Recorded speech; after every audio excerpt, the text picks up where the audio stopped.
What's up? What's up? What's up? Welcome to the Ketchup podcast, episode 32, the Miseducation of, with your host, Lofton, aka Mr. Hayes Adonis, aka Mr. Cumberbun, aka Mr. Nice Guy.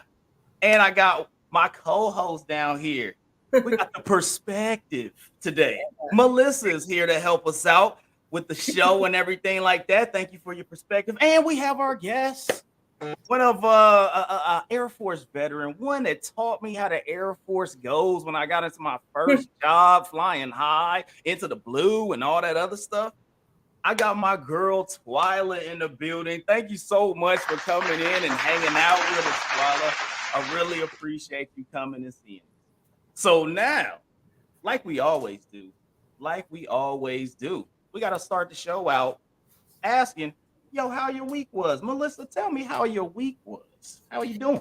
It was pretty good. It was pretty short, but I had a Monday and Tuesday off and was only working Wednesday through Thursday this past week. But I'll be working next week on the holiday week.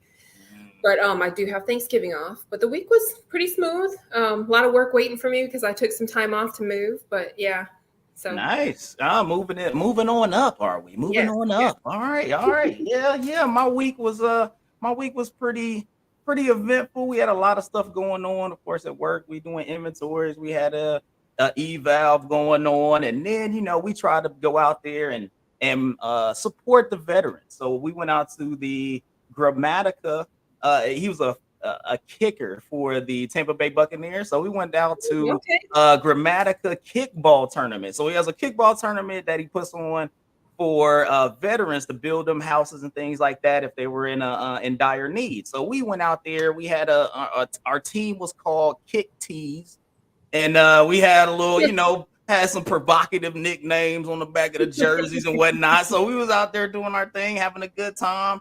Your boy had like 4 home runs. I was out there, what I'm saying, doing the thing, but we was still getting L's. We was losing like a mug.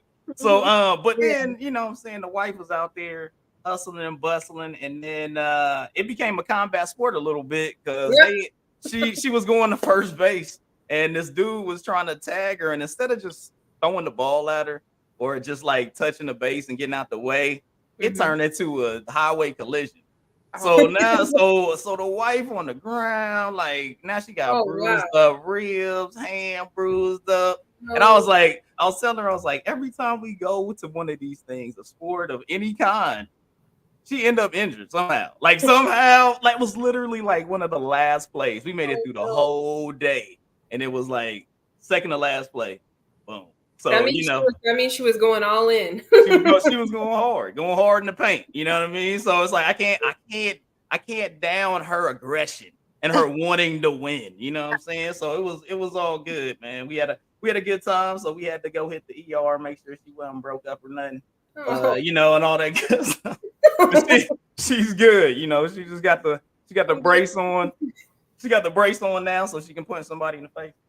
So it's all. Oh man, I'm glad she's doing better though. Shoot. Yeah, she's doing good. She just been hitting that got that 800 milligrams. You know what I'm saying? They hooked her up with the 800 milligrams of ibu. So she's feeling good. Feeling good right now. So Twylia, how was your week up there in the frigid tundra of Ohio? Huh? Outside of the wind chill and the snow. Wasn't too bad. Marching in the Veterans Day Parade at the Vet Center downtown Columbus. Did a little quick TDY to Pittsburgh. And went through another unit stuff for their inspection. So, and then I just been waiting anxiously for you guys to call me today. Hey, look at that. We was on the list of anxiousness. Look at that. That was nice. You know what I'm saying? Anticipation. So that was good. Well, This is one thing that I've been anticipating the entire week. Because last week, we had one, and now I'm trying not to drink until the weekend now. So, my favorite and yours is the drink of the day. Love the drink of the day. So, and it's really good because I took leave next week. So, I ain't even got to work. Oh, that's what I'm talking about. I'm actually going down to Miami to celebrate the nice. anniversary with the wife. So you know what I'm saying? It's like, hey, Happy anniversary. calls me. So yeah, it's gonna be what 24? I'm Wow. old, man. I'm old. You know what I'm saying? 24. But Beautiful. for the drink of the day, I went back to the Peach Crown. Go throw a little Peach Crown in a nice little glass here. And then, you know what I'm saying, I like to have a little, you know what I'm saying, I like to have a little tickle on my nose a little bit. So, you know, I always got to have the peach sparkling water that I throw on top of there, you know what I'm saying? So it keeps it healthy so I can do PT in the morning a little bit, you know what I'm saying? Make sure I can pass my PT test, throw water on top of there. So, you know what I'm saying? So I call this peach aqua fresh. That's that peach aqua fresh, you know what I'm saying? I like Keep that. it fresh, you know what I mean? So Yeah. so Twyla, tell me what you sipping on in there. You look like you got a little mouthwash little bottle. I know. Over my cousin's house. Ciroc pineapple. I don't have any water to pour in it, so I'm just straight mouthwash cup because my uncle don't keep shot glasses. That's what that reminds me of, is them little cups they used to give us in North Carolina because there was no fluoride in the water, and have you do a little swish. So y'all didn't peek the mouthwash cup. Yeah. That's good stuff right there. So, all right, Melissa, talk to me. What you got with us? Are you hydrating? Are you joining? I've actually got a little water and some Blantons. Oh, okay, yeah. You using up that expensive you purchased. This is the one I was talking about last time with the cool little horsey on it. Yep. I just found out how actually hard these are to come by. I happened to find them at one of these local stores here for $119, which is way cheaper than what I found in other places, being that it's a collectible and people collect the bottle as well. Okay. Yeah, you gotta hold on to that. I guess this little thing is worth something. But yeah, that's what I've got going on. Hey, there you go. Well, everybody that's out there in the Mick Ketchup world, make sure this is a cheers to everybody out there watching the show, everybody that's going to watch the show, and everybody into the future.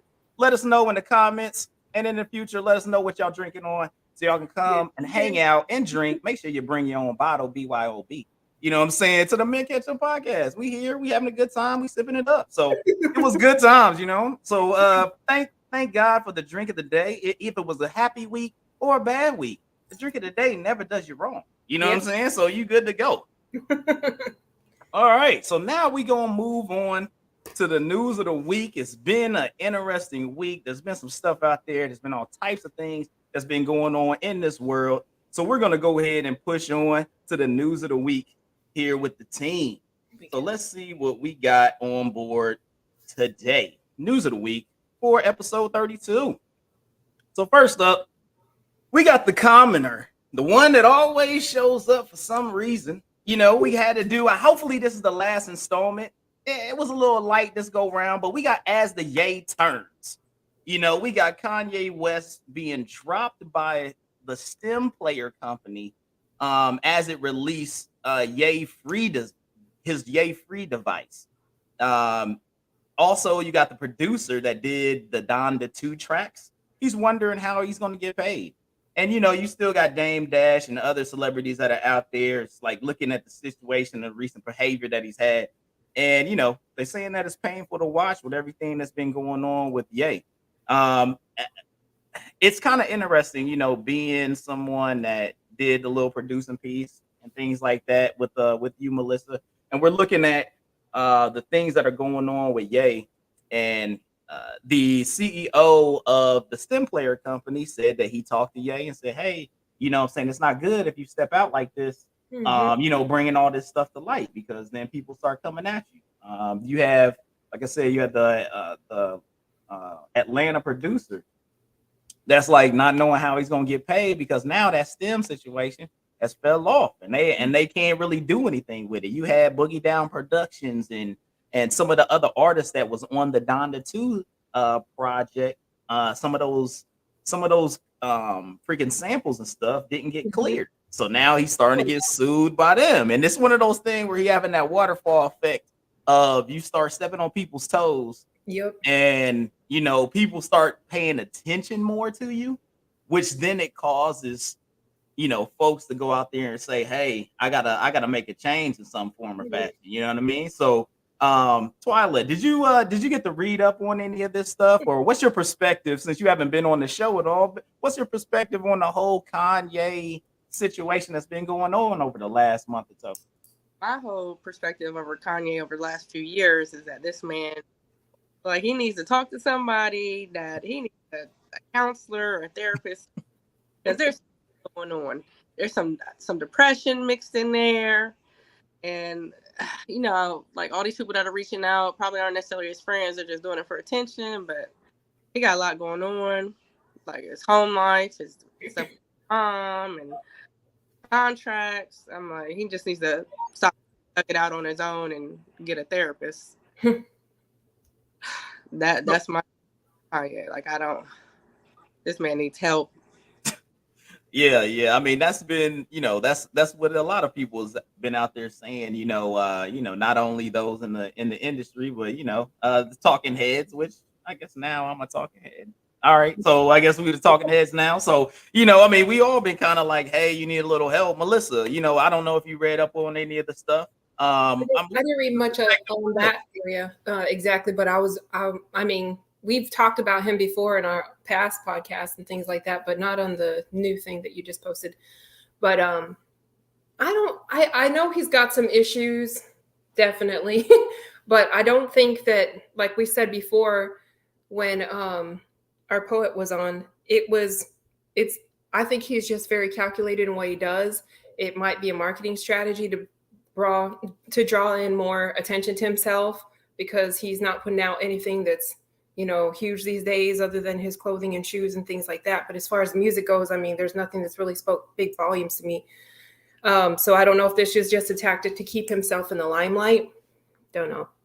But it does make him look very scary, like very mentally unstable. And, I don't know if there's a method to why he does that.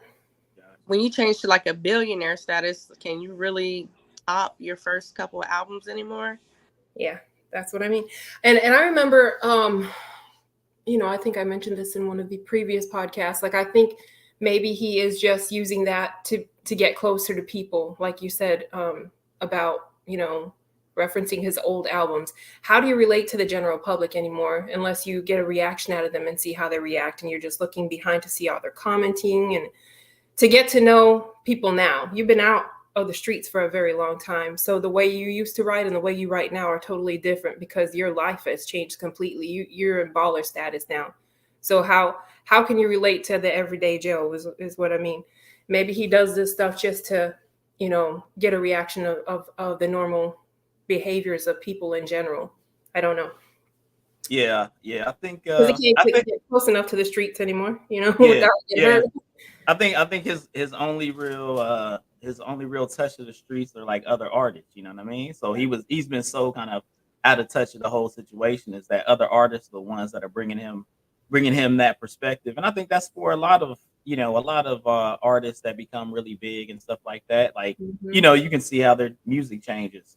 Unless they have something like, I mean, Drake, his music's been exactly the same, because he talks about the exact same thing on every song. You know what I'm saying? It's just like, I'll be out here getting these ladies. That's all he say. That's every song that he do. So his perspective is just, hey, let me just jump on whoever the young person is, and let me make sure that I say the exact same thing before, and then they'll be like, yo, that's dope. But you have people that may have had some type of additional substance to their music, and they may have been trying to tell a story or give you a perspective of where they came from, and now they're not there. So that perspective of being around those things on a constant basis, unless you was like super grimy and you like, yo, I got stories for centuries, you know what I mean, type of thing. Yeah. If you got, like, you college dropout, like his first 3 albums was talking about like what he really went through, and then it was, just it got very abstract, because those things were it became in his head, I feel like, like when he went to the what was it, the Dark Fantasy album,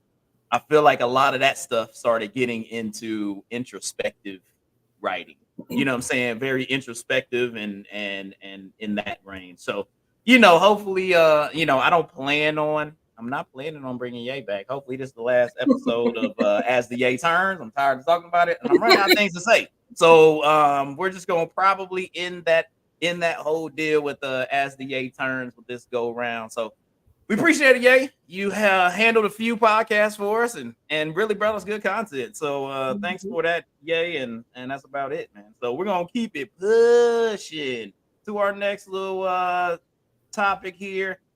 We got daggum bad baby out here. So, and I was reading up on some of this stuff, and I didn't even know there was a thing, but also it brought up a lot of questions, you know what I'm saying, in this aspect. So they had people, if people didn't know, you had Bad Baby on Instagram or whatever, posted a picture. She was looking very melanin, and you know what I'm saying, from a different perspective of things. So then you had a lot of people that was jumping on her Instagram and things of that nature that was talking about black fishing on the selfie, you know what I'm saying, doing yourself up so you look a little more ethnic and things of that nature. So my question in this situation is like, all right, so the black fishing deal, and I've fell across some of these makeup tutorials. And I've seen these makeup tutorials, right? So you got artists, right? I've seen ones that have been artists where they're able to make their face look abstract and stuff like that, and they're just doing art stuff. You know what I'm saying? You be like, oh, I didn't even know that person's eyes was right there. They made this whole picture and stuff. It was like, I've seen that stuff amazing. Then I've seen ones where it was like, I saw this one, it was kind of crazy. This I think she was like Japanese or something. Yes, the Asian did her makeup up and literally turned herself into a black chick. It was the most amazing thing I've ever seen in my life. And I was like, wow, if people can do that. Then on top of that, you have the you know what I'm saying, a RuPaul drag race team.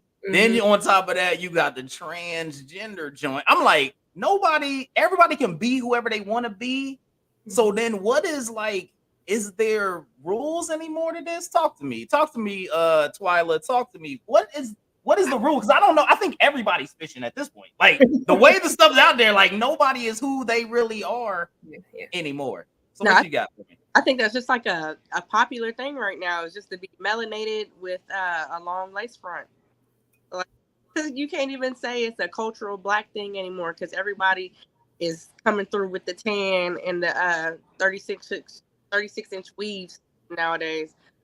With her, that's kind of like her audience, and that's what she's grown up with. She's like 17. Is she even illegal yet? She's 19. She's 19. She's legal wise, she is 19 and has supposedly she made $53 million from OnlyFans. So that's where she at. And she's grown up on OnlyFans, Instagram, TikTok. So that's all she sees. So it's not even a thing that she's trying to like portray looking like this light-skinned black woman. Like that's what she sees. Like you said, across the board, Japanese woman doing the makeup, look like a black woman. Like it's all mixed together for her. I don't think it's like I said, she's trying to appropriate culture. And she's probably saw nothing wrong with it. It's like, oh, this weave, get this makeup, and the lip fillers and all of that. That's normal right now. Yeah, it is an interesting it's an interesting situation. You know, it's one of those where I've seen a lot of that stuff, and you kind of like, it's like the Pandora box situation. You know what I'm saying? Where it people don't understand the effects that kind of putting all those things, you know what I'm saying? Like we had a thing, you know, the BBL situation. And like you start adding all that stuff together, and then you're pretty much like, and with the cultural and how prevalent hip hop is now, and like everybody is like just pushed to that, and then you always hear nigga all the time. Like it's almost like, yo, we're transformed, or at least those people that are within that culture and stuff, they feel like they just transform. They're honoraries all the time. Everybody if you feel in hip hop, if you down with the flows, you know the rappers, you almost like, I almost feel like people feel as if I'm honorary if you ain't already a part of it. You know what I mean? Does that make sense to you? Yes. So Melissa, what do you think about the situation with Bad Baby? Well, I thought it wasn't just makeup. I might have been reading the wrong stuff, but I heard she went underwent a procedure to darken her skin. Like that wasn't just makeup. It was an actual procedure where she underwent. And I don't know how true that was because it was the internet.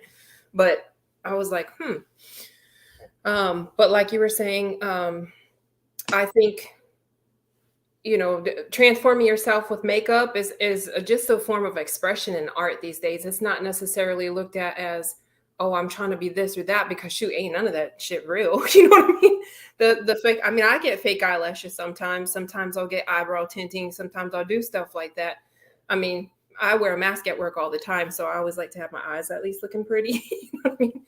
But it's one of those things where, if it makes you feel better about what you're doing or you're expressing yourself this way, like I remember I watched this meme that was more of a comedy thing where the chick was saying, hey, I guess her man was looking at somebody who wasn't like her. So she transformed herself into that chick. You know what I mean? She made herself look like that same hair, same makeup, everything. Oh, you want a redhead? Oh, I'll be that. You want a blonde? I'll be that, I don't know if it's just to please the fan base that she has on OnlyFans that maybe might be interested in that type of woman.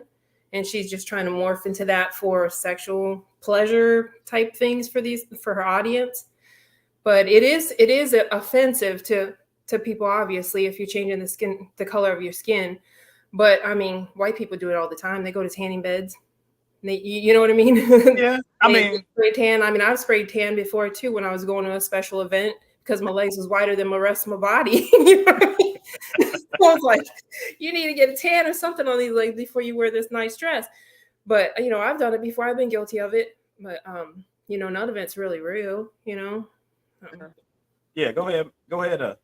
I've been in tanning beds. So, yeah, I will sunburn. So if I don't have like that base tan, I'm going to be burnt there.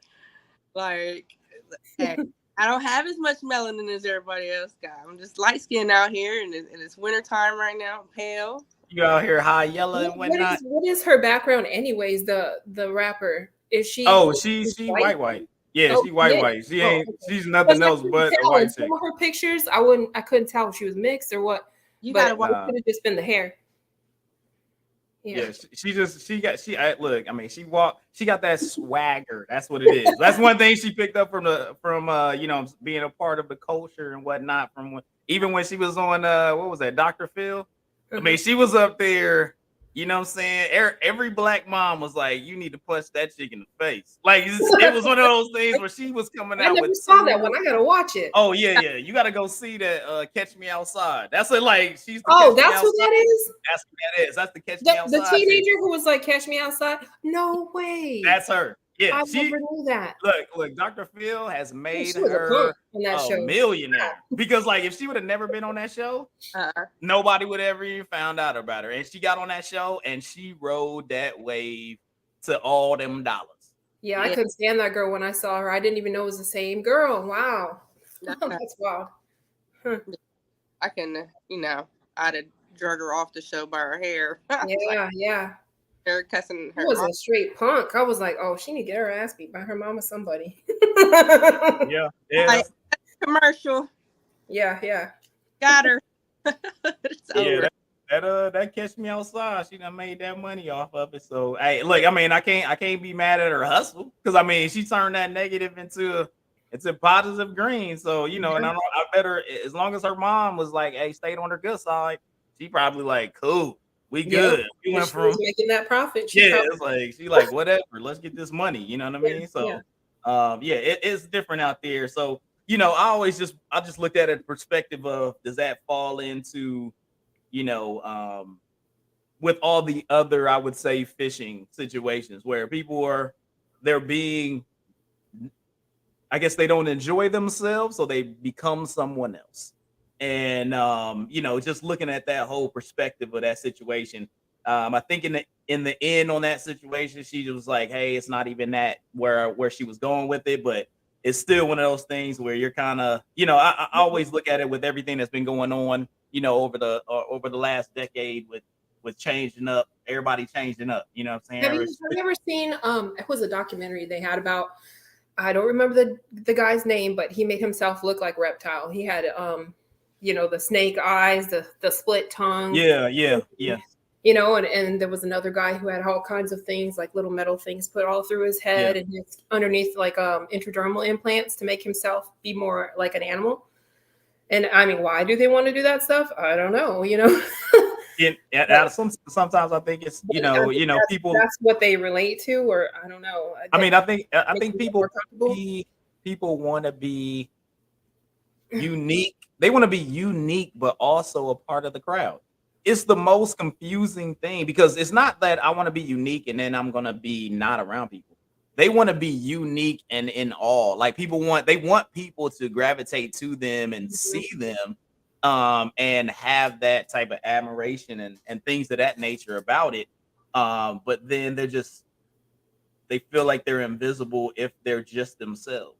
You know what I'm saying? At least that's the perspective that I see. You know, not being necessarily confident in themselves or having a thing. And I feel like they have to go to extended lengths to be able to be seen, you know, by people. You know what I mean? Mm-hmm. Yeah.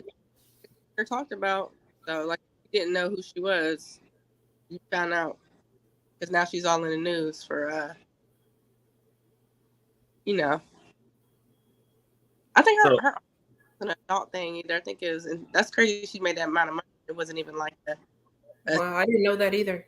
Only because it's like now she might move into having like an adult only, like it was her regular everyday life. Yeah, and I mean she went and we had a episode. She went and talked to Oxford.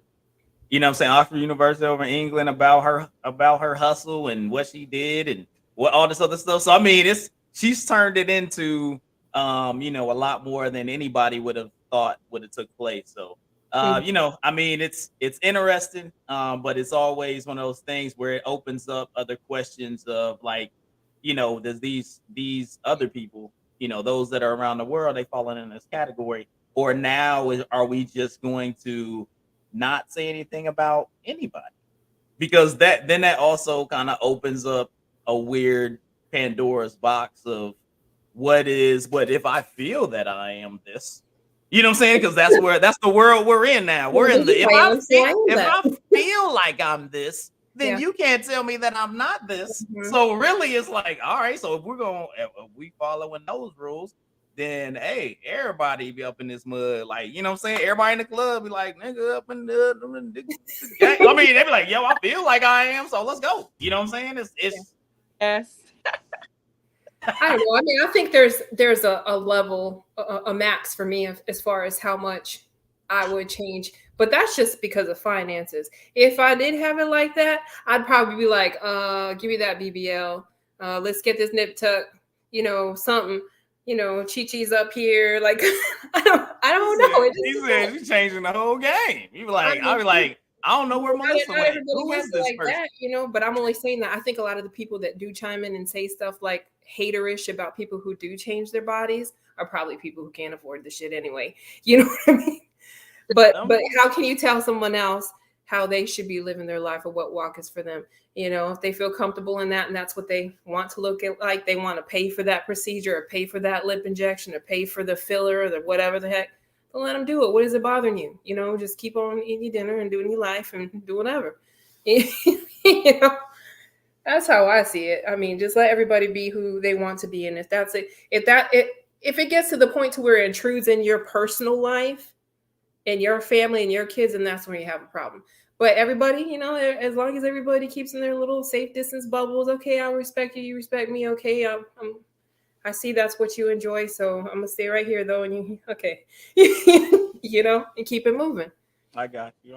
You had something to say? I mean, as long as you're not being offensive to that. Exactly. I mean, we did. I don't remember the lady's name, but the woman that lived and identified as a Black woman for like 40 years of her life. Yeah, the one that was the old girl that did the NAACP joint. Yes, like that's yeah, like that's some shit right there. I mean, and the thing is that that's the Pandora's box that opening when you just go, hey, you be you and just do what you want to do. That's what I look at. That's what I look at the Pandora's box. Because I'm like, all right, if you feel, hey, you wanted to do all your other stuff, but then all of a sudden you was like, hold up, you know what? I feel like I'm a Chinese woman. And you just change your whole being to be more Asian.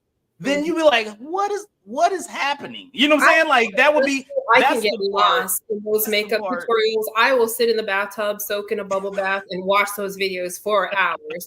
Like how they can make their eyes turn into. They put those contacts to look like anime characters. Have you seen the Asian ones? Those ones are pretty awesome. The drag ones are very good too, but the Asian ones blow me away. I mean, this lady used tape. She did all kind of stuff. She put she put some kind of fillers in her nostrils to make her nose a different shape. The whole thing. I was just like, what the heck? That's crazy. That's all the way crazy right there. So, I mean, but then you got Japanese anime character with the big eyes, you know, like Sailor Moon and everything. I was like, what the heck? But that's what she wanted to look like, you know? Yeah. So, kind of crazy. But so we gonna keep it pushing on that one. So everybody out there, let us know, you know what I'm saying, what type of fishing what do you think is bad fishing? Like, you know what I'm saying? I know people go out to the lake and do a little something, but obviously there's all type of fishing that's out here. So you got black fishing, white fishing. You know what I'm saying? Like, if black people get blonde hair, are they white fishing? What's the deal? You know what I'm saying? Let's talk to me in the comments and let me know what's going on with all the fishing that's going on out there. Next up on the board, we got Chris Brown equal Michael Jackson, maybe? I don't know. But Akon said that, hey, Chris Brown's gang ties possibly stopped him from becoming the next Michael Jackson. And reportedly, Chris Brown was going to do a big tribute at the American Music Awards for Michael Jackson, and it reportedly got canceled. So, with all this stuff that you hear on the Chris Brown front, do you believe that him out there banging, you know what I'm saying, doing his thing, kept Chris Brown from being even more successful than he is right now? Talk to me, Twylia. No, I think that made him more popular, because that definitely changed his I'm 16 and innocent to now he's a grown man. He's out here with these tattoos and everything. And I hate when people say, like, oh, he wants to be the next Michael Jackson. Like, no, there will only ever be one Michael Jackson, but he's Chris Brown. Like, there's only ever going to be one Chris Brown. And this man has a top music catalog. So, like, let him be him and let him do his thing without always trying to compare him to somebody else. And you can clearly see that Chris Brown had that Michael Jackson influence from his dancing. His dancing, yeah. So let him be influenced and want to honor this man without being like, oh, he's trying to be him. And then any kind of, he grew up in the industry. So any kind of trouble he gets in is just going to be right there in the spotlight. And then now we want to compare the gangs and everything else is going on. So no, I love Chris Brown. I mean, I waited till he turned 18 to say I love him, but I love him. Yeah. Oh man, I'm a huge Chris Brown fan. You was being a nice, wholesome lady by at least waiting until he was of age before you, put out his love. Women throwing their drawers on the stage, like, come on now, he's a sophomore. Said, at least I'm gonna wait till he's 18. So you know what I mean? Like, all right, before you get out there tossing y'alls out there. So that's good. Well, I mean, I appreciate that respect. I appreciate that respect. Wait till like he's after my 17-year-old. I'm like, son, you got another year, just call me.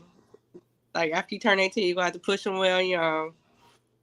But so Melissa, I mean, you look at the way Chris Brown, everything that went on in his career. I mean, he's had a great career, and things of that nature. But do you feel like, like the affiliation with the gang life, you feel like that held him back at all, or you feel like that he could have been more successful if he didn't necessarily have the gang affiliation along with him?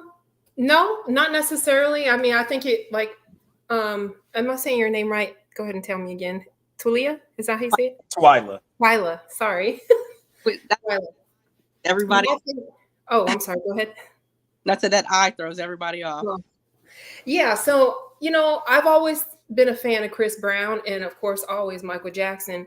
But you know, if you look back to some of Michael's old videos, he became popular with the crowds too because of Bad. Remember when they had the white and the black gangs in the subway in that video back in the 80s, and they were like, you know, who's bad? And that was cool at the time, you know what I mean? But that was gang, you know, that was the 80s gang kind of persona. That was like the Warriors. I mean, that was more like a 70s gang. That was more like yeah, but you know, the way a musical, you know what I'm saying? Like they was out there snapping at each other, like yeah. But I mean, as a kid, I saw that and I was like, oh, they're so bad, you know, with their leather, they're so bad.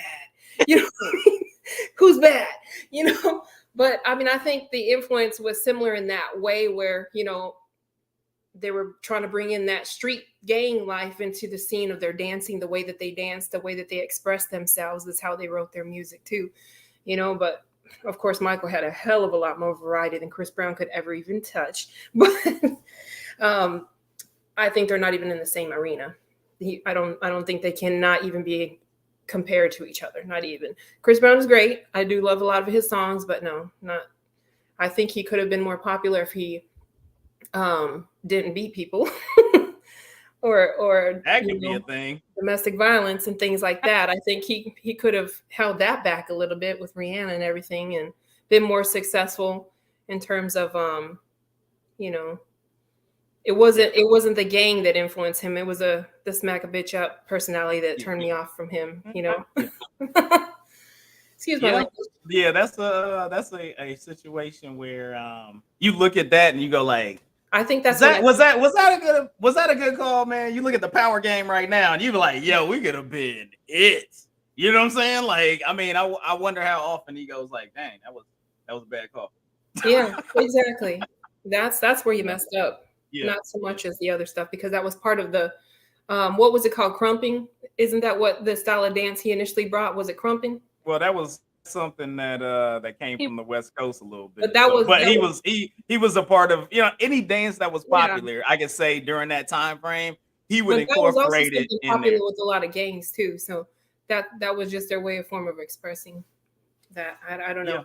Yeah, I think he kind of jumped in that a little bit as well. So it's you know, I mean, I always look at it like, you know, Justin Bieber. Would you say that Justin Bieber is more popular or less popular than Chris Brown? Oh, definitely more popular. It depends on who you ask. But the thing is it's always about who you ask, because the thing is, if you ask that question, and the 13% of the United States that we are, it goes like, no, Chris Brown all day. But then the other 70-80% be like Justin Bieber, then that means Justin Bieber. And that's a low population right there, percentage alone. That doesn't account for who does say he is. I mean, I was never a huge fan of him at all, but he was catchy with the kids and stuff like that. And then he grew up, and we watched him grow up right in front of our eyes, and his whole music style changed. You know, the way he looks, I was like, wow, I don't know what happened. You went from that sweet, innocent little boy to something else. They always do. Like Twylia, what do you think with that dynamic? Go ahead. Usher and Justin Bieber started hanging out together. The music. Yeah, Usher gave him a little something. Music. It moved more into like the kid pop stuff like this. It moved more into like the adult R&B. And had something to do with that. So, like I said, just who's around you and your influences, as we can see, like, yeah, but Chris Brown and Justin Bieber both have a fan base that they grew up with. All those teenage girls that love them are all now adults, and they're still, so they both have their fan base that's going to ride with them. But yeah, definitely the 13% versus the 70-something odd percent. Yeah. Yeah, that makes a difference, you know, and I think that also could play into, you know, I think what Akon was talking about with the whole gang affiliation he did, where it's like there's a swath of that population that is, as soon as those things happen, no different than the Rihanna thing and all that stuff, that just turned them off. You know what I'm saying? And then it became, you had to somehow gain those people back, and some you're gonna gain and some you're not. But with Bieber's situation, I'm just comparing because they're somewhat close to when they came out. It's like, hey, ain't nobody ever look at Justin Bieber and say he out there banging. Ain't nobody said that. You know what I'm saying? Like, so it's one of those things where they can make a decision based on visuals and decide, hey, I'm gonna do that, because people do that. That's what they do. They go like, hey, what am I familiar with? If Chris Brown was still with Rihanna, it's all clean, mostly like Drake, because that's what Drake makes Drake just just Drake. It's just Drake. He's a nice Canadian dude that be out there getting them ladies. That's all he do. Nobody's going like, yo, Drake out here banging. You know what I'm saying? He out there shooting people. Like, he ain't, like, nobody believes that. Nobody believes Drake is doing anything thugging. Never believe that. No. That's funny. No, I think they would have said like Chris Brown was gang banging, and I think they said Justin Bieber was on drugs. So see the difference culturally. Yeah, I mean, hey, look, I can say this: white people cool with folks that do drugs. Like, they ain't got no problem. I mean, you look at all the rockers and everything else. They be on some stuff, and they be cool. They be rocking out. Like, let's go. You know what I mean? That was part of the whole, rock star image. Was yeah. You know what I'm saying? Hey, what was the boy? Made a song about it. Hey, baby, I'm a rock star. Oh, hold up. No, I'm talking about party like a rock. Hey, party like a rock star. Like, I mean, look, so many songs about partying like a rock star, and that's, saying all that stuff. So just trying to fit that image. Yeah, it's one of those things. There's a bad boy in every genre of music, really, For sure. So, all right, well, we're gonna keep it pushing, you know what I'm saying? I mean, people out there, let me know. You know what I'm saying? You think Chris Brown would ever be on that level of Mike? You think that was just too much influence? Or you think people just talking heads out here? Akon, I think maybe he had giant aspirations for Chris Brown, and maybe looking at the landscape going, hey, that was something that took away a little bit from the additional success that he could have had going into the future.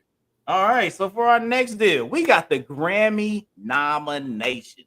So Grammy's coming up, Grammy nomination. I'm gonna keep this on the screen for a little bit for everybody out there. I know it's a little small unless you got a big screen TV. I'll read some of the stuff out for y'all. You know what I'm saying? So we got all I did on here is I put the rap categories.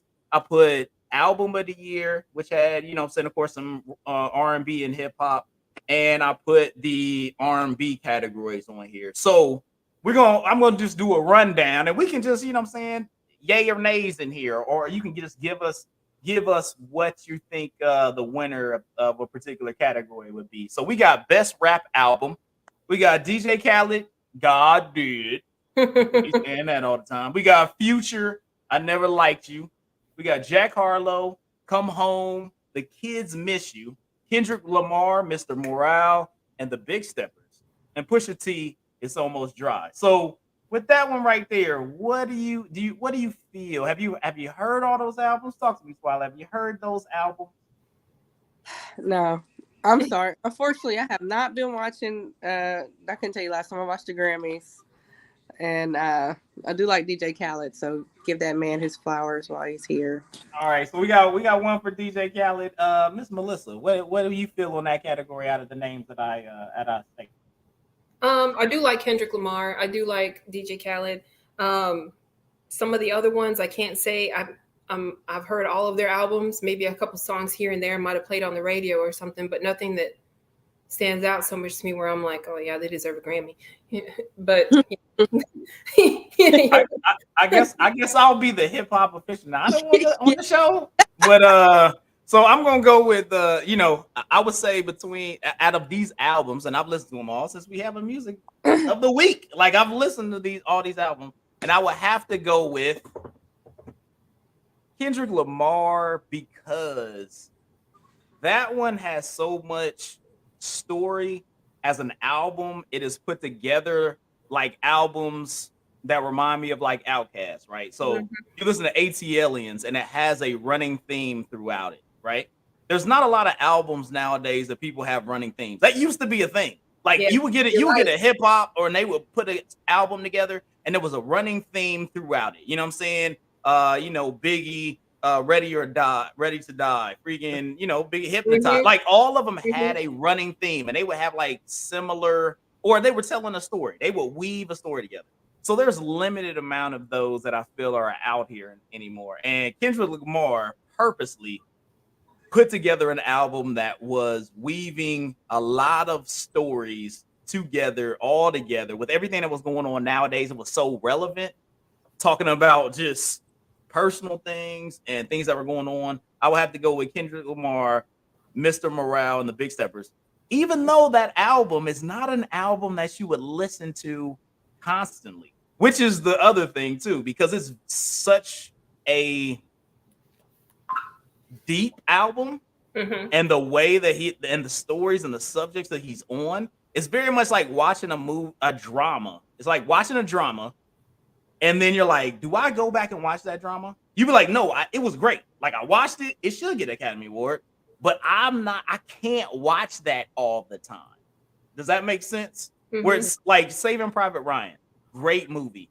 Love the movie, fantastic. I cannot watch over and over again like there's one scene that sticks in my head, like my man getting just stabbed in the chest slowly, and like it's great, but I can't relive that drama that deep all the time. But for him to give me that feeling of woo, so deep I can't touch that anymore, and maybe go back and do it in a year again, but knowing that the lyrics were ridiculous, the storytelling was ridiculous, the subject matter he was talking about was ridiculous, but you'd be like, that's just so deep.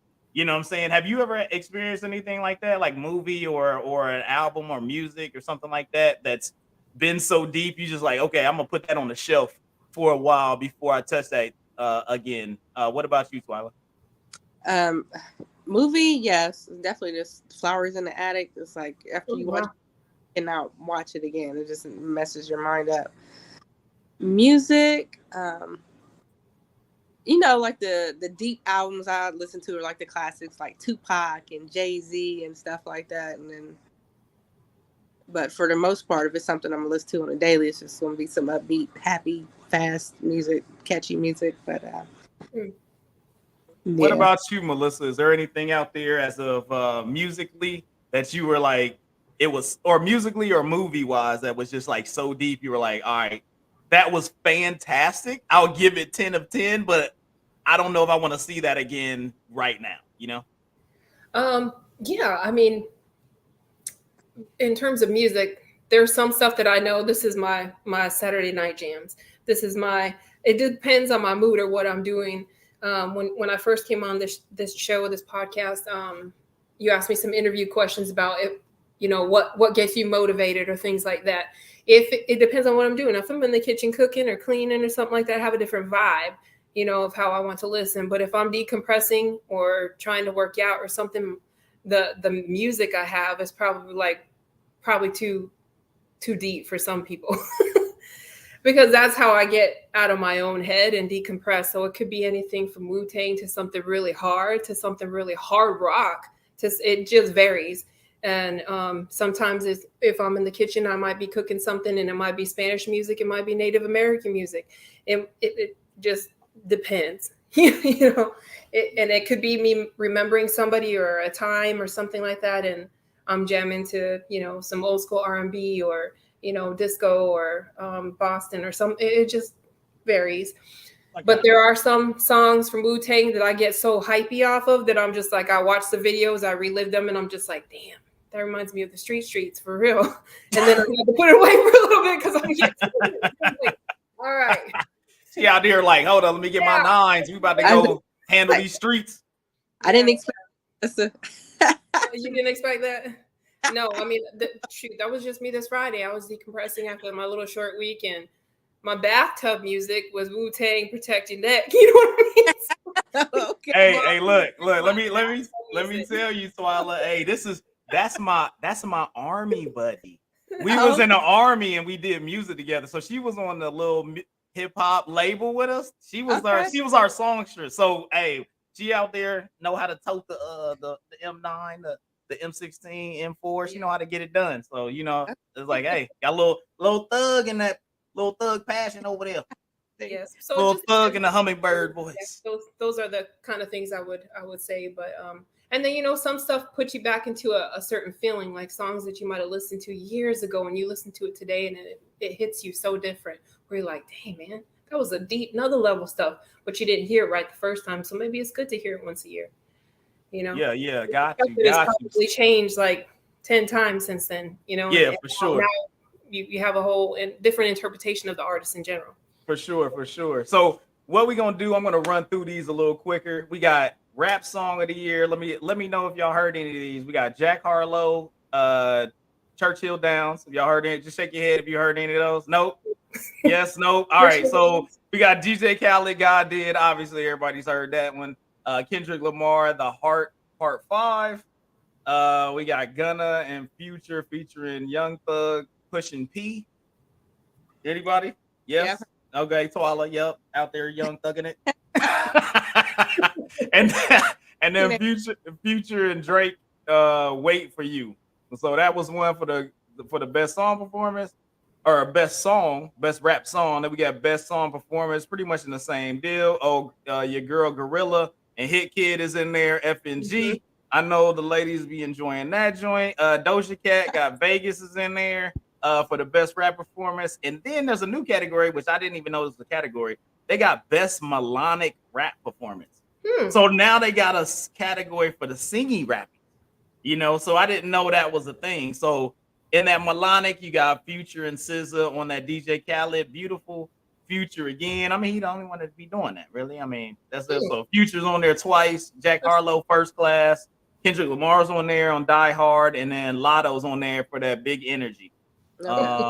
We got best R&B album. Your boy Chris Breezy, he's in there for Breezy, and we got Lucky Dane, Candy Drip, Mary J is in there. You know what I'm saying? Get that Mary J. Good Morning Gorgeous, Robert Glasper, Black Radio 3, and PJ Morton. Watch the Sun. I have not heard of those other people. Like that's interesting. So then as you go through, those are the mains. Mary J's in there, Beyonce's in there for R&B song, Cuff It, Mary J for that Good Morning Gorgeous. As we scroll down a little bit, I'll put this back on the screen. So as we scroll down a little bit, we got performances. Once again, Beyonce and Mary J are in there. Traditional R&B, Beyonce, Babyface is in there with Ellie Mae. Keeps on falling, Mary J again. And then for album of the year, we've got Bad Bunny's in there. We got Beyonce for Renaissance. Mary J. Blige is in there. Kendrick Lamar is in there for album of the year, and Lizzo's in there for album of the year. Record of the year, pretty much the same personnel. And then song of the year, you got a little Tyler Swift in there for everybody. You got Adele's out there, Lizzo's in there, DJ Khaled for God Did, Beyonce, Break My Soul, Kendrick Lamar's in there. So I mean, if you're looking at possible people with melanin to win, there's a high rate in there. You know what I mean? So it could be pretty good for those that are out there doing their thing. Make sure that y'all watch, check out the Grammys. Let us know in the comments. Let us know what you would pick and what albums you think are the best out there and who should win, of course. And we're moving on. We got I call this respect your elders. We got 21 Savage out there talking mad noise about he ain't talking mad noise, but he says some kind of like, why would you even say that? Irrelevant, like why would you even say that about Nas when he just dropped the album and the album was fire and he got no features on the whole album and was just killing it. So that 21 Savage saying Nas is irrelevant isn't relevant. He's ridiculous. And then I saw a thing where it said NBA YoungBoy claims that he can't be out rapped by Jay-Z. So I mean, I look at this like, I feel like in this category, I feel like there was a point where everybody was like, man, these new rappers is trash. They was all, but at the beginning, everybody was mumble rapping because they was on, I don't know, some type of drugs or something all the time, and they couldn't get all the words out. So you had this whole category, the mumble mums. Yeah. And they weren't saying anything, which everybody was like, yo, y'all ain't saying nothing. It's trash. And then you had, one of the biggest people that kind of changed the way they did things was the Migos. Migos was very popular when they did the Mumble deal. Then they changed up their deal, and then they actually it forced them because the old heads was like, "Yo, we can't hear what you're saying. You ain't saying nothing. It's just word. It's just mumbly mumblies." So then they said we are going to rap, which I feel like it made the Migos more respected. Because they were like, I'm about to really pin this so y'all can respect me. And they had some content, they had hits, you know what I'm saying? They did their thing. But I feel like there's a lot of rappers out there that are now coming at the old heads that still have like more fire verses than any of them ever wrote down. Like, you know what I'm saying? And they're still trying to come at them with this deal. Like, what is the do you feel like it's a reverse because they felt hurt when all the old heads was like, yo, y'all ain't really showing us nothing, that this is what the young people are kind of doing now, trying to, or younger rappers that feel like they about something, because 21 Savage, he got on the thing with Drake and now he gets to feel like he's Drake, but he's not Drake. You know what I'm saying? He's getting that ego like he Drake, but if your Drake wasn't on it, ain't nobody coming to see you. You know what I'm saying? Type thing. So Twylia, like, talk to me. Like, what do you feel like the young people are doing coming at the old heads like this? I feel like he wants to be relevant, and of course, they're going to always take that negative that they're getting or that they feel like is being put on them, and they want to challenge somebody else. But I mean, how different is that than a son wanting to play his dad in basketball? Like, eventually, will be better than you. I might not, but yeah, it's the same thing. But out of all people to pick, y'all pick Jay-Z and Nas out of everybody. I mean, it's different when your dad is Michael Jordan. That's, you see, like, I mean, that's the whole deal. Like, even like LeBron's son, you feel like, you know what I'm saying? You probably ain't never gonna be good as LeBron. So it's just like, don't even be like, oh, I'm gonna challenge you. Like, that's nonsense. You know what it is, Lofton? They're identifying as better. Must be. They're identifying as better rappers, more relevant than the great.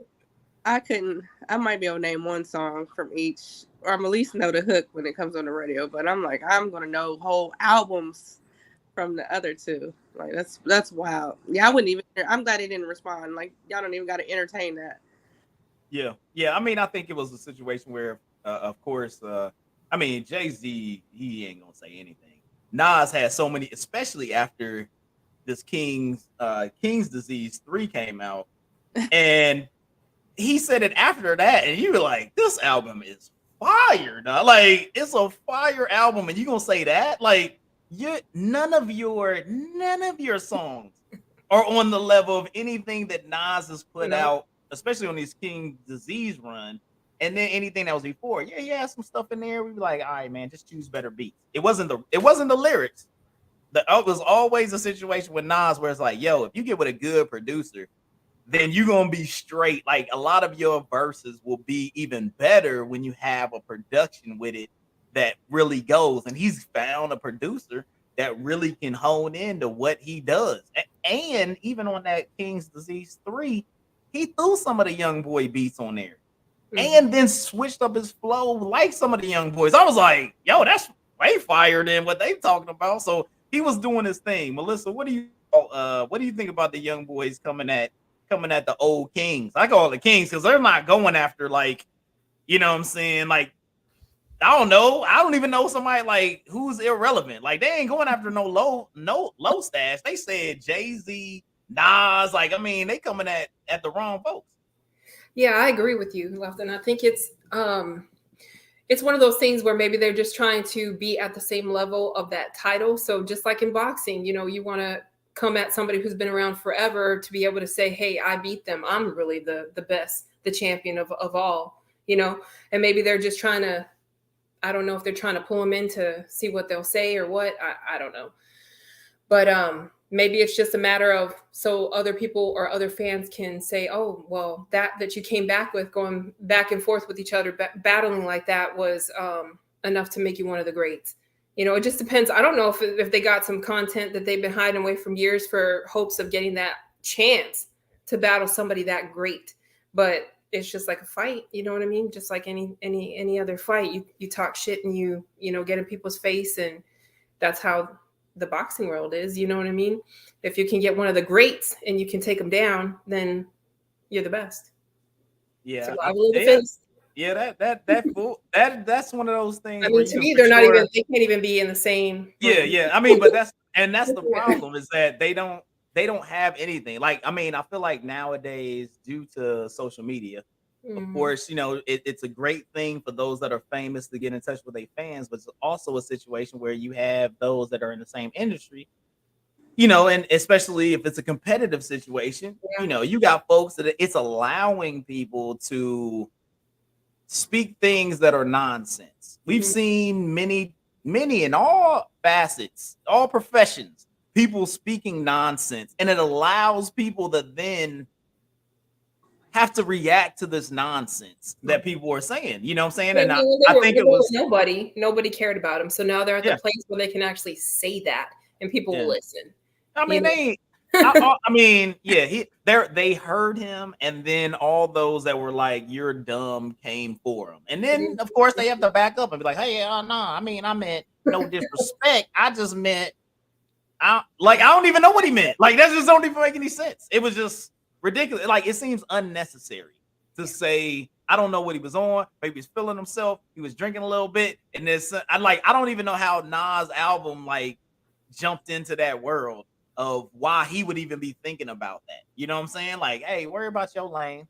You know what I'm saying? You got your album with Drake doing your thing. You be like, hey, I'm out here getting this money. We doing it up. I'm out. You know what I'm saying? Whatever. Like, Nas shouldn't even be in your perspective, because y'all not competing on the same level. And I can't even say I was even lyrically, I don't know anybody that's out now that you would be like, oh, they on that level. Only person, but he ain't even really coming out with albums like that much anymore. It's like Lil Wayne, because Lil Wayne he got that fire. Drake joints are like, he's in his lane. He stays in his lane. He knows exactly what he's doing. And he said, hey, I'm gonna make rap R&B. That's all I gotta do. Because who gonna buy the album? The girls. That's it. That's all he's trying to do. He know his business plan. You know what I'm saying? So he like, I'm not gonna step out and say nothing crazy. Like, I'm good. And he got that dude beside him saying nonsense. So, beware rappers out there. Just hit the low-hanging fruit. Go mess with somebody that's not made an album in forever. Like, I don't know, Naughty by Nature. I don't know. Like, go mess with them. Like, they ain't doing nothing. I don't know. Maybe that'll help them out. Even though, that's classic. You can't even. I mean, Tretch can rap his butt off. You know what I mean? But I don't know. I have no idea. But I just leave it alone, man. Just mess with your own folk out here. You know what I mean? So, just a little wisdom. You know what I'm saying? Like I told people before, make good decisions, man. That was a bad decision. That was unnecessary. Unnecessarily bad decision. You know what I mean? So, doing things. All right. So now we're coming into the best of the rest. We got Mary J. Blige not only getting nominated for Grammys, she got a children's book out here. Gonna teach everybody how to two-step, do the daggone thing. High heel dancing. I don't know what the book's about, but maybe it's about high heel dancing. I don't know. But Mary J. Blige is the best at high heel dancing I've ever seen in my life. She be killing it. And we got Nick Cannon at this point. Everything about all his baby mamas and everything is coming out here. And Nick Cannon says he has no idea if he's got more kids on the way. He just humps things. I think that's what happens. He's like, hey, maybe this couch will have a kid. Maybe this other woman will have a kid. Maybe this, I think he just out humping stuff and then kids pop out. So I have no idea. He has no idea what's going on. He's just leaving his seed everywhere. You got Blueface had attempted murder situation that stemmed from a bad joke, the police are saying. So Blueface, I guess he was out there. They have video of him firing at some human beings, and police are saying that was possibly a bad joke. I guess Blueface took the wrong way, and he decided, you should not be a comedian, sir. So he decided to start shooting at him. So I was, so right now he's out on bail, I think, and things will go on from there. So, hopefully, I always look at the situation like this. I pray that the truth prevails. I don't know what happened, but the truth prevails. But you can't just, if you out there just shooting at motherfuckers, you can't be doing that. Mhm. If you wasn't the person out there shooting at people, hey man, be free and hopefully everything's good. But you know what I'm saying? I just want the truth. The truth, you know what I'm saying, to come to pass and everybody be safe in that situation. Yeah. And finally we got Big Sean and Janae Akio. Welcome their first child together. They had it all, or Big Sean had it all over Instagram and things of that nature. Are any of these things that we have up here on this list here pique your interest? Talk to me.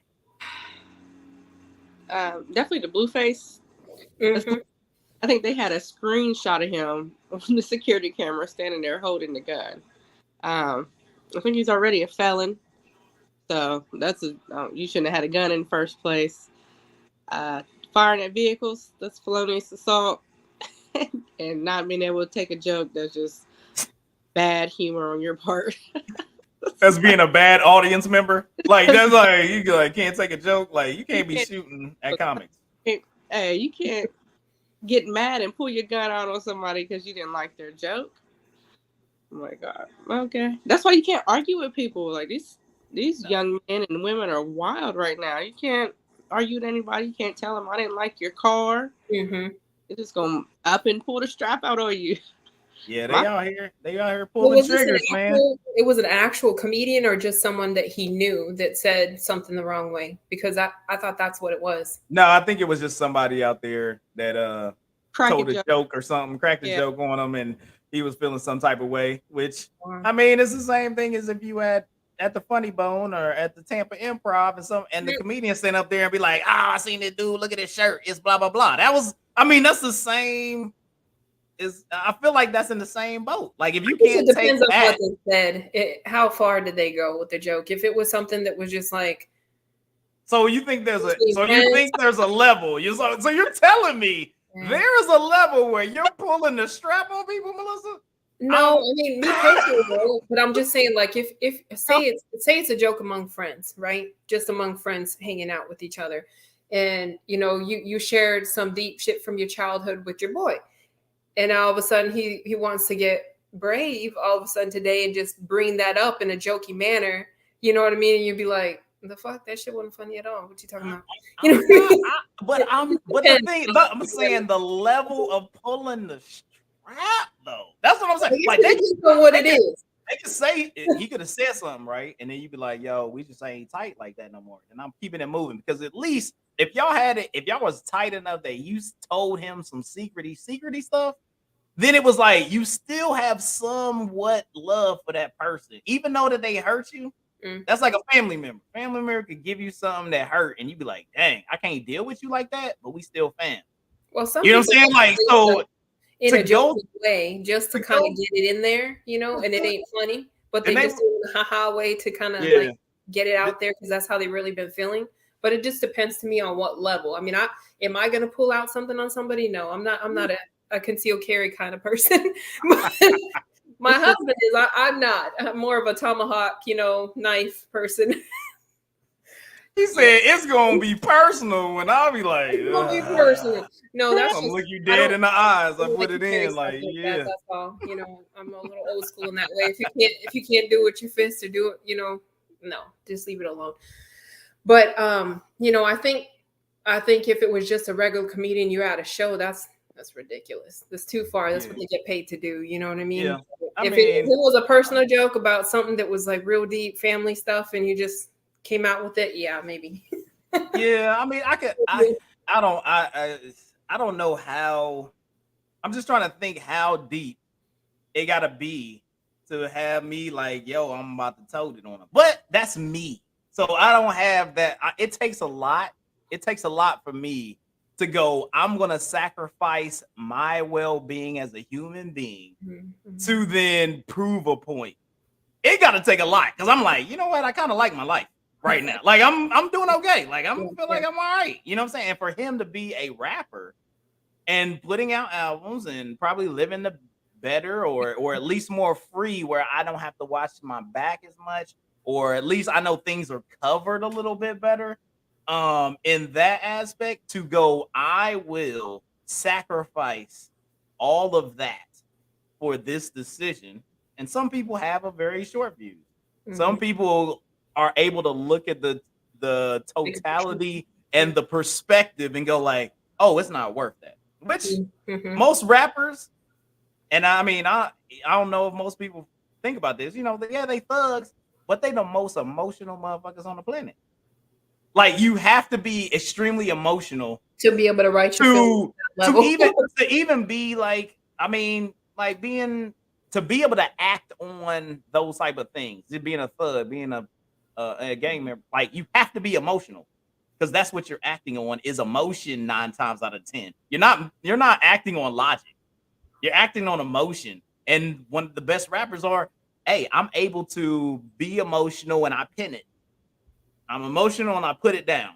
And then people react to it and are influenced by it or can really feel you because they feel the emotion that you put on the paper. So it's just one of those, like, if you are real cool, like laid back, it's harder because you're like, I don't really, those emotions, like even for me, like pinning is harder because I'll be like, that ain't worth it. Like, I don't get too up and too down. So it's harder for me to be like, ooh, I can pin that and I'm really feeling deep on it. But somebody that's very emotional can really, they can get in there because they like, I feel like this. And they can be very 100% about what they feel. And they don't try to analyze it. You know what I'm saying? Saeed, one of the best pins. But my man was emotional. Like, Saeed was emotional, man. I've had super conversations with my man. Rest in peace. Super conversations with him. Tears coming down his eyes. All that. You know what I'm saying? Like, but he had one of the best pins I've ever seen because he could dive deep into that. You know what I mean? So it was one of those things. And I know, like, that's a part of that makeup of some of the best that ever done it is that they gotta jump in there and they're very emotional beings. You know what I mean? Yeah. So that may be just a part of who Blueface is, you know. But some people you can't joke with, you know what I mean? Some people you got to know your limit with some people, and if you know them well enough, you know, hey, that's not where I need to go. Hey, yeah, I got too many stories about that. I got my man. When I was one of my he wasn't my soldier, but we was like best friends at Fort Drum. My dude, we be playing basketball. And, you know, folks like to talk trash. We be out there hooping. My man would somebody be in front of him like, yeah, I'm going to take you, man. I'm going to make you my bitch. And he would be like, what? He'd be like, don't call me a bitch. And look, and he would say it one time. And and the dude be out there, because of course, I mean, you on the court, but that's talking trash. Yeah, I'm about to get you, bitch. Yeah. And literally we at the base gym. Oh wow! My man gave him my dude, and this is my boy, man. He was like, gave him the 1-2 on the court, yeah, right there. He was like, I told you, don't. Yeah, and then it was like he took the 1-2. The dude took the 1-2. Was like, damn, I didn't know it was like that. And he was like, it's like that. Recheck the ball and just started playing. And I was like, yeah, he knew that the dude said it. He said it. My man was like, nah, that's what it is. Like, literally, he was like that. And we almost fought officers because of how he was like, nah, that's what it is. He like, we were straight up about to fight. I think we was about to fight a major and like 2 lieutenants or something. Wow. Because we were playing in a 3-on-3 tournament, midnight. One of those midnight army tournaments. So, you know, they be having at the gym. We was like, all right, cool. It was like a Saturday, you know. They try to keep everybody in so they don't do nothing stupid. We out there, we playing this game. We small. Tallest dude on our team is like 5'10". freaking the officers, they got like a 6'4" dude. Everybody else on their team's like 5'10", 6 foot. We playing them like, let's go. Game's close. My dude's playing he's playing the 6'4" dude because he can leap a little bit. And this is like white dude. That's my dude, man. He out there freaking body him up. The officer came with the elbow, and of course, since he's 6'4", came right at this headline, right? Oh, wow. So he gets hit. He like, yo, what the hell? Blah, blah, blah. We check up next time. My man, look, and this is, I remember this vividly. I get the ball on the wing. He's like got a little post, like he gonna post up and swing on him and get him. So I throw it to him in the post. And I was like, oh, maybe that was a bad thing to do. He caught the ball, turned elbow high. I'm talking about like MMA elbow to this dude, 6'4" officer. We knew there was officers. He cleaned my man clock. And all I did, me and the other player that was on the team, all we did was square up. Because I knew, I was like, oh, we about to fight now. Like, I was like, we about to fight some officers. And I was like, I guess this is what's happening. And I was a E3. Oh, wow. I was an E3. And I was like, I was like, that's my boy. And he was like, I guess that's what we doing. I guess we got to square up. And luckily the officer, freaking the major that took the elbow, he was like, hey, I got way more, I got way more at stake than fighting some privates at a basketball deal. So he was like, hey guys, come on, let's calm down. We good. But like the other officers and us, we squared up. And I was like, I guess we about to fight. Like it was wild. So yeah. Emotions can cause bad decisions. Yeah. Shoot, I remember when I used to work at the gym right before I was getting out the Army. And man, let me tell you, that I used to be in charge of the basketball list before they went in there and played. The list. God. Who up next? Nothing there. They used to fight and get real ugly. Oh yeah, that was the life, man. We had a good time out there. Mm-hmm. What we got here? Okay, so we've got Mary J. So do we know what kind of children's book Mary J came out with? Can y'all hear me? Yeah, you gonna get that Mary J. Blige book, Twylia? You know what? I should, because everything she does, fire. Skedaddling across the stage. Call it. She be out there like for 30. Man? Yeah, so I'm like, you know what? Her book is probably fire.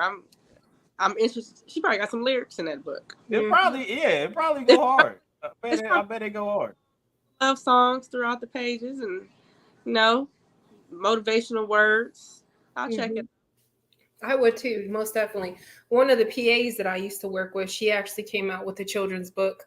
It's about a quilt. I think it's called The Magic Quilt. It's Patricia Mistretta. Okay. She makes a lot of quilts and stuff like that. She's retired now. But I mean, I think it's awesome once not just publishing something for, I don't know, for kids is awesome to me. But anyways, it's just about a magic quilt, and I haven't even read it. I actually ordered it not too long ago, and it's at my other address. So I need to look at it and check it out. But Mary, I've always been a fan of her, and shoot, anything that might have a hidden track or music lyrics or something in it, it makes you think, oh, that came from her book, or, maybe that was something else that, I don't know. I was one of those kids that when I used to get a CD, when CDs were popular, just getting that little tidbit of lyrics or a song. If it was just pictures, you were like, man, this is trash. Yep. I want lyrics. You know what I mean? This was before we could Google it and look it up. That's when we wanted to be able to have the whole little pamphlet that unraveled every damn song. We're like, yes, that was like a treasure CD for me. But get those producers and everything else. That's what I looked at. The first thing was who produced it, and then I was like, okay, what beats they use, what type of snare they use. Like it was just, I went in the producer deal, and that's one thing I miss about not having the CDs, and they don't give as much information now where you can find out who the producer was, and you would find out things like, oh shoot, maybe Kanye produced it, but Pharrell did the drums, and Timberland had done the keys. And you would be like, oh, shoot, they're like working together. You would like find out all time. Like, you know what I'm saying? You hear like scratching or something on the album. You're like, oh, that was like DJ Premier that was on this Timberland produced track because he put the scratches on. I was like, oh, it was dope to find out. It was like watching one of those behind the scenes deals where you got to figure out like everything that went together. So it was always fun having all those things that were going on. So, and as we're talking about music right now, that was our news of the week, everybody out there. So, I mean, there was a lot going on, Blueface and other faces and people changing their faces and all that stuff happened during the news of the week. So, hey, if you enjoyed it out there, let us know. Let us know what y'all think about the news of the week that was going on. But now we're about to move on to the music of the week. This is going to be a quick, fast, and a hurry. So we had the music of the week that was going on for let me get this correct. Let's go. Let's go. All right. So giving the music of the week for November 20th, 2020. And I think this is going to include a little bit of the Thanksgiving time frame as well. We had some albums out there: Apollo Brown, Cost of Living. We had FN The Dealer from None. We got Cass Page, S2ML. We got Feed the Streets, Roddy Rich. We had Brandish Sums, Young Morpheus. The Fuses List, Busta Rhymes came out with a new one there. Got Softcore with For She. We got Beyond Belief, 38 Special and Harry Fraud. Book of David, David East, and DJ Drama. Um, Tortured in the Name of God, Unconditional Love, Vinny Paz, and This Is What I Mean by Stormies. So there was the few albums that came out. There was some other ones that may have not have hit on this list as well. I know last week there was a Juicy J album that had came out. If you feeling, you know what I'm saying, if you want to get up, you know what I'm saying, on some Memphis style, he was out there giving it to you like you want it.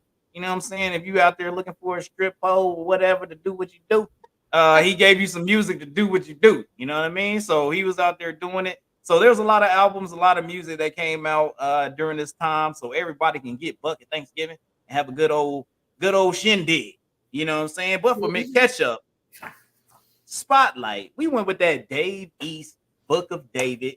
He did it with DJ Drama. So it's another DJ Drama. DJ Drama's been killing it right now. So Dave East with DJ Drama, Book of David, 17 tracks, Gangsta, Seen a Lot, Eyes Can See, Eternal, and Rules. Those are the ones that really I really feel good on. Gangsta was dope, Seen a Lot, dope production. Eyes Can See, my man pulled the track from If You Really Want to Party With Me. Yeah. So he had that they pulled that together and put that on the back, and he was killing it. So I was really enjoying that. I love some Busta Rhymes, you know what I'm saying? Put your hands where my eyes can see. That was it. Eternal was nice. It was a little deep thought deal. And then the Rules gave you a little bit of that 10 crack commandments type style. You know what I'm saying? With the Biggie giving you the rules of the situation. So it was nice that all that stuff was going down with the Dave East Book of David. And that is our Mint Ketchup Spotlight of the week. So I really appreciate it. Go check it out. Make sure y'all see everything out there. Let us know what your album of the week is. I know everybody, if you got the Amazon Plus, Spotify, or all that good stuff, let us know some albums that are out there that we may not have touched on, that are really really touching you guys. So got good lyrics, got good R&B, things of that nature. Let us know what's going on with those. So we really appreciate it. All the stuff that's out there. And now we're going on to the next part of this wonderful episode that we got to daggone learn about my girl up there. My girl up there, Twylia, doing a daggone thing. Once again, welcome, Twylia. My daggone going mile high into the blue sky, whatever, chair force, all that stuff. Any name you want to give the Air Force. That was my road dog when I first got in this. She kind of gave me the rope. She kind of was like, hey, it's me and you right now up in this mug. So we gotta kind of like be cool and make sure we straight, because things may be going on up in here. So we was good. We made sure everything was good. We kept step and was always supporting each other. She, you know what I'm saying, came through, hung out with us at the house, barbecues, things of that nature. So it was always good. We always had a good time and hung out with each other. So Twylia, I gotta do this interview thing with you, and I know you've been doing fantastic things up there in Ohio, and I'm really proud of you. And the thing is that we was talking offline, and you was still stating some little statements that I was like, I always be like, Twylia, hey, you know what I'm saying? Just gotta make good decisions. You know what I mean? Like it's all about making good decisions, and good things will happen. And you out here motivating the young ladies. You out here, you know what I'm saying, making your kids are doing fantastic. You out there holding it down and being a great sponsor for everybody out there and doing great things. So I got to give you applause out there. I've been seeing you. I've been seeing you out there. So I just wanted to ask, like, you know, starting off of your military career, give us a little rundown of your background, please. So I've been in 20 and a half years at this point. Yeah. Joined active duty first, came off active duty, did the reserve thing for a year, then finally made it back home to Ohio. Oh, nice. I think in 2011, and then maybe the year after that, a couple years after that, that's when I met Lofton here. And like you said, we were the only two who looked like each other. So we, yeah, that was my homie. Taught me how to play dominoes. Sit up and listen to rap music, listen to the music he was producing and what he was talking about doing. So gave me that infamous Sergeant Hayes quote, make good decisions. So I kept that in mind for the past 10 years. And I tell my girls the same thing. So, yeah. Yeah, I'm glad that I could give just a little tidbit, you know what I mean? Be a somewhat of an influence in a positive way. So, and you talk about your girls. I mean, I know you have a good amount of influence on the young people out there. I know you have your girls, and they're into volleyball. Tell us about your journey that you have with your volleyball league and everything that you've been doing for the community. So it started out like my daughters wanted to play volleyball for this rec league. They didn't have a coach, so I was like, okay, I'll volunteer, I'll coach and all that. And then it just blew up from there. I started getting my own following with moms and parents that I met who were bringing their daughters over to want to learn, to play. Met some great coaches and a director that had a training club, and he told me what his mission was, and I had the same mission. It's just like get these girls in the inner city started younger in volleyball, so they know the fundamentals, they know the basics before they get to middle school and before they get to high school. Like let's do something big for our city. I like that. Yeah, so we got that together and kicked it off last year. Had our first season, had a great season. Like I was telling Lofton, we started out last year. We had 78 girls try out. We ended up with for our in-house league. And again, we're a nonprofit organization. So shout out to our sponsors that come through and help support these youth girls as well. What's the name of the nonprofit, ma'am? Let me check it out here. See, City Heights Volleyball Club. City Heights, yes, here in Columbus, Ohio. And again, we're a nonprofit that helps the inner city youth females get exposed to volleyball at a younger age. We do clinics, we do an in-season, we do an end-of-season sand volleyball tournament. There's always a big hit. So we just kicked off our second season a couple weeks ago, just starting with our tryouts and everything. And we went from 6 teams last year to 10 teams this year. So we've almost doubled the amount of participants. And it's definitely, you can see the difference that we're making in the city. Oh yeah. Like our teams, they're getting better. These girls are learning fundamentals sooner. They're learning them at a more advanced level. So yeah, we're killing it right now. And my goal after this is like, I'm trying to get these HBCU coaches and these college coaches local, like we're trying to feed our girls directly into those scholarships. So that's my goal. That's what I'm working on. That's awesome. I like that. That's fantastic. You know, I'm glad, and even though, you know, I'm not there in Ohio anymore, but you know, we was always cool and we was always, you know what I'm saying, speaking positive thoughts into each other, you know what I mean? Trying to make sure that you know, each one of us are going in the right path, having some good laughs while we were talking about it. But it's always been a thing, you know, being able to see, you know what I'm saying, some of the stuff you've been posting on Instagram and on Facebook, and seeing how you found that thing. You know what I'm saying? You found that thing in volleyball, and you know, it coincides with you having a great relationship with your daughters and stuff, and getting them into it. And now you're able to reach out to other females, and it's turning into hey, helping out HBCUs and helping out them girls and get that education and having them build and be productive human beings and parts of society to be able to change the perspective of maybe where their life went. So I really appreciate and it has been all I've been in awe of seeing those things that you're doing out there. You know what I'm saying? I hit you up a couple times like, yo, I see you. Like I see you out there doing it, you know what I mean? So it's like, I really appreciate that. And you're doing it good for the community.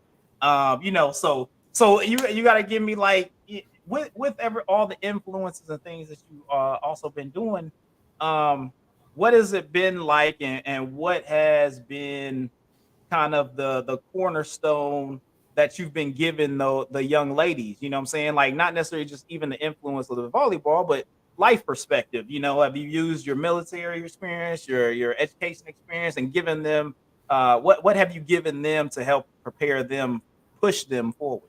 Mm-hmm. I mean, just being that ear, because like I'm coaching, but I'm not their parent, so I can see things from another perspective. I can see it from their parents' perspective, and sometimes they blow their parent off because they just don't want to hear what they're talking about. But they may listen to what I'm telling them, and then I'm trying to set a good example. Like, hey, I've been in my career. Like this is a career for 20 years. Yeah. I have 3 degrees paid for. You don't have to go to the Air National Guard. You don't have to go to active duty, but make sure you're doing something with yourself. Let's keep those grades up. Let's not be on Instagram making fight videos. Like, be young ladies. I think that's a big thing right there. I want them to be mature, responsible young ladies. And they definitely, all that energy that they have, they give me that energy. They brighten my day, and they may not know how much they do that, but I try to tell them, like, hey, y'all make my day better. I'm sure you do. That sounds like a great influential thing. You're aligning these girls with purpose, really, and allowing them to, find something that they can either have it as an outlet or improve other areas of their lives. And that's a fascinating thing about sports in general. Every now and again, you might run into an excellent coach that is, I know I've heard that story from a lot of guy friends, and my husband from his basketball coach who actually turned his whole life around. You know what I mean? Gave him a lot of advice on life and things like that. And he was all about the sport. So, when these young ladies, I don't see that. I don't hear that as much from girls as I do from boys. Yeah. So I think that's awesome that you're aligning them with that purpose, and mentoring them and educating them on something better, something bigger, not just staying here doing the same old stuff that everybody else is doing. That's just, so that's amazing to me. I have a huge interest in nonprofits. I volunteered a lot in the past, not so much where I live at now. My schedule has changed a lot, and I go between 2 homes sometimes. But I used to volunteer regularly, and the holidays always kind of like pulls at my heartstrings and makes me remember these young kids and these young girls, because I myself can't have kids. So I volunteered at a nonprofit for children, women and children. And to me, they were like my kids. It was one of those things where, so I think it's awesome that you do that for people, especially those that don't necessarily have that support at home to be able to talk to someone. And you're right, it does give you an outside perspective of, where they're, outside looking in. Well, it ain't as bad as you think. This is where they're coming from, and give like a voice of reason to them where they might be struggling with something that they just don't understand. And then you can chime in and say, well, they're only coming from a place of love. They only do that. They're only pushing you because they want better for you. You know what I mean? It's those kind of things that are so important to a young, impressionable little mind, So yeah, and that you do that. yeah, I grew up in Columbus, so I can relate. I grew up, graduated from Columbus City Schools. I can relate on that end. So, some of them went to a school I went to, or they're going to graduate from a school I went to. So it's not like I'm a outsider coming in. Like, no, I grew up here too. Mm-hmm. Yeah. Like, I know what was going on then. And then for young females, 13, that's that age where you start to make decisions that's going to take you down your path. Yep. So I'm trying to intervene before they go that wrong direction, or at least put something in their ear that they're going to remember that I said that might make them change their mind. Mm-hmm. And maybe that's all they need is someone to care enough, you know? Yeah. So that's awesome. Yeah, that is fantastic. And I really I'm really proud of you. I mean, we used to clown a lot up there at the command post doing the thing, but I'm really proud of you. All the things that you've done, as you pushing for it, influence the young people of the future. Like you don't understand, what I'm saying, what effect that you may do for the future of that community, that area of Columbus, of what I'm saying, the state of Ohio, because those people could push on, go to Ohio State or go to Central State or go to Wilberforce, and then all of a sudden they have that motivation because you were one of their coaches and one of their good The influences sounding that board. pushed Right. them Yeah. into a better perspective, a better direction, and then they're passing that on to their offspring in the Mhm. future. You know what I'm saying? So it's like you don't understand the little things. You may I mean, I know you don't look at it like it's a small thing, but in just putting together a volleyball club, you don't understand what ripple effect and what wave that can create that can really affect people into the future. And that's one reason I want to have you on the show, man. Having a female perspective and a and Yeah. a and a woman that is out here really trying to change the community, trying to change the perspective of young women growing up. You ain't gotta be bad baby, you know what I'm saying, and getting No, BBs and all that and Please shot. don't. No, you just Please be a don't. fantastic, great person, yeah. influence the community, and trying to be the best person you can be. And you're what you're supposed to be. You know what I'm saying? So I once again I applaud you. You've been a great influence. Thank you so much for coming on the show. And we got one more thing we got to do here on the Make It podcast. We always gotta respect your day. You know what I'm saying? We gotta, you know what I'm saying? It's a music podcast. Yeah, we want to help the community as well, but also we love the music situation. So, we always got to hit it up and figure out, you know what I'm saying, what the influences of your life in the music deal. So talk to me. Give me, we got three questions that we usually go down. We go artist, we go album, we go song. So give me the most influential artist in your life. Okay, I'll give you this one because I have a whole story behind it. It's always gonna be that first CD you remember walking to go get to the record store, and for me it was that Little Kim, and it was Was it? Huh. yeah definitely Little Kim, and it was because she said whatever she wanted to say. She wasn't worried about what they thought about what was going on. Hey, that's what I said. That's what it was. So I can respect that confidence you have to stand behind whatever you said. Like I definitely can respect that.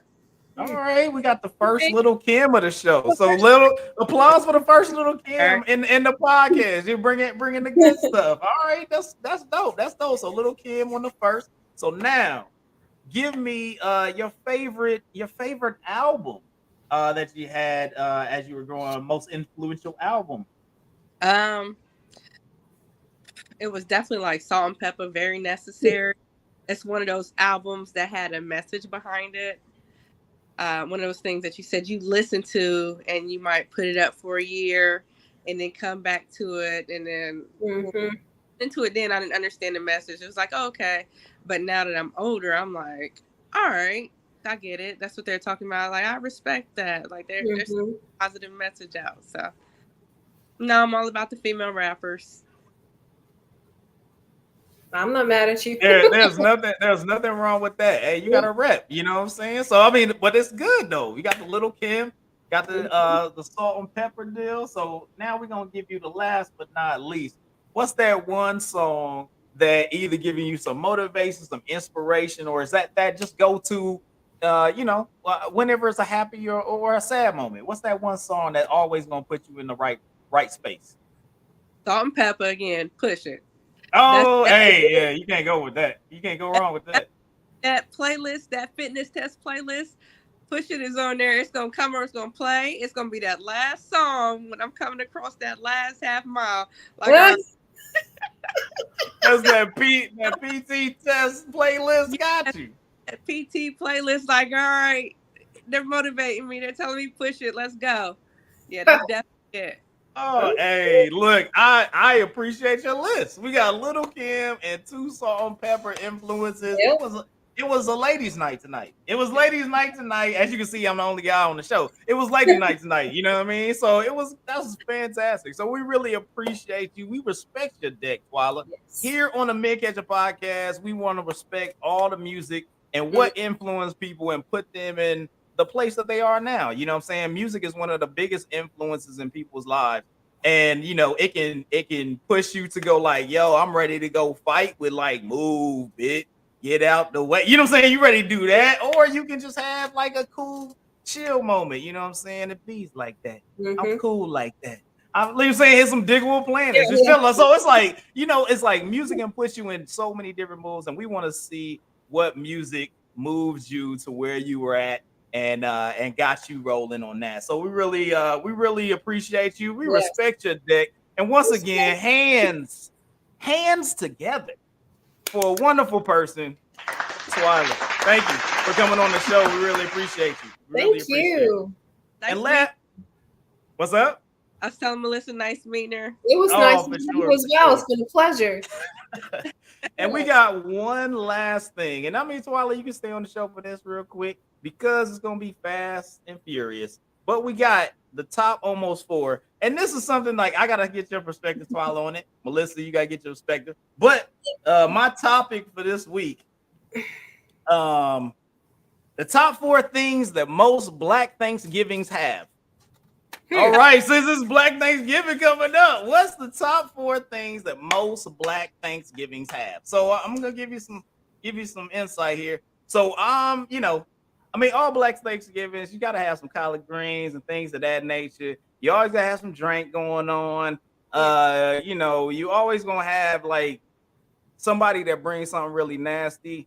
you always gonna I mean, you always gonna have somebody that may not have as much melanin. It seems like that's a standard now, and they gonna bring something that's not potato salad that be horrible or something like that. You be like, ain't nobody eating that. But that kind of falls in the whole topic of this whole deal. So I got at number 4 for the top almost 4 Black things Thanksgiving has. I have at number 4, surprise new family member that nobody knew about. Oh. Yeah.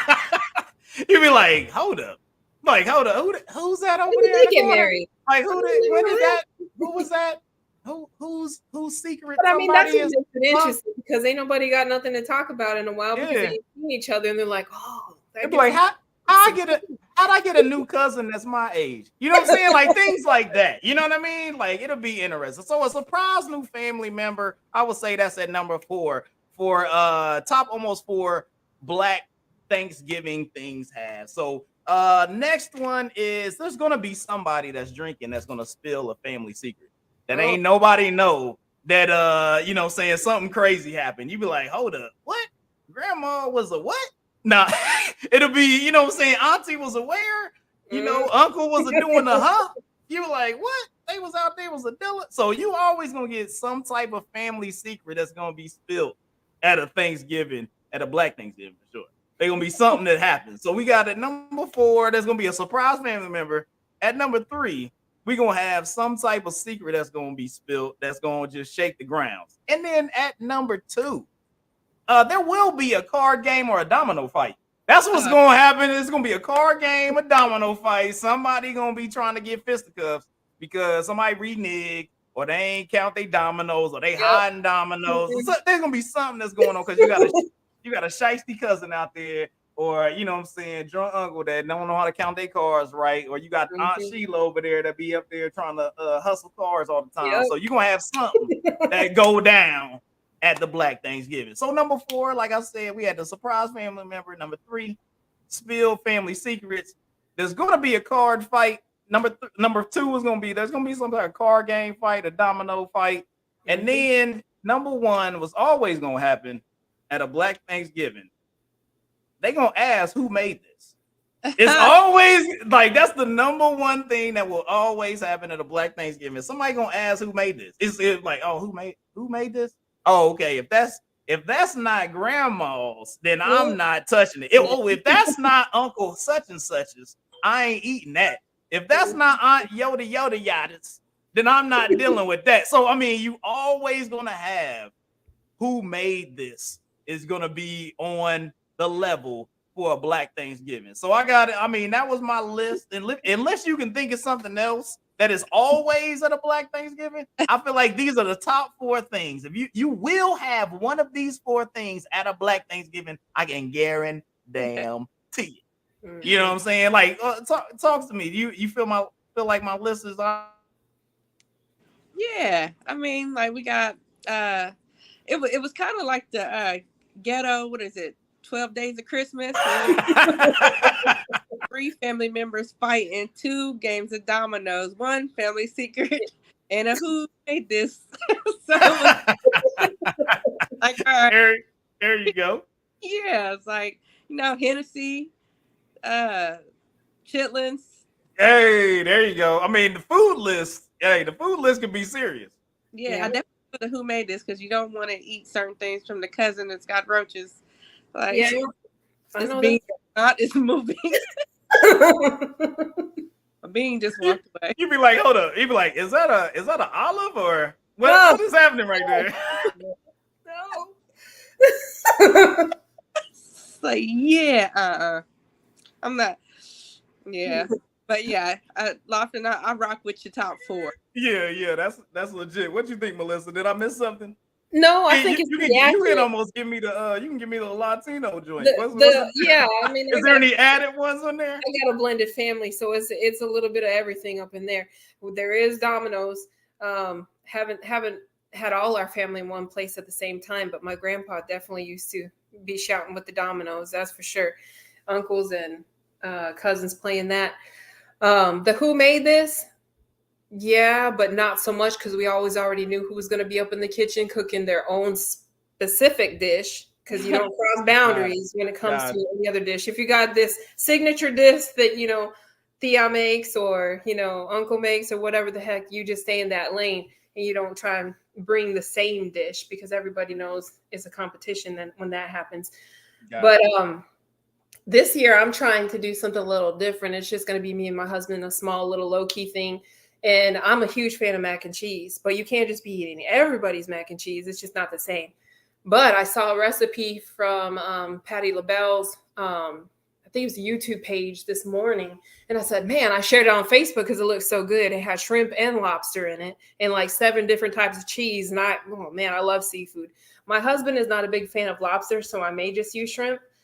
But that's definitely going to be on the menu this Thanksgiving. It's a switch up from the normal, because I do live in the South. I live in Alabama and I live in the South. So there's always, Southern inspired things everywhere. That's a regular thing here, though. That's how I got some chunky out here.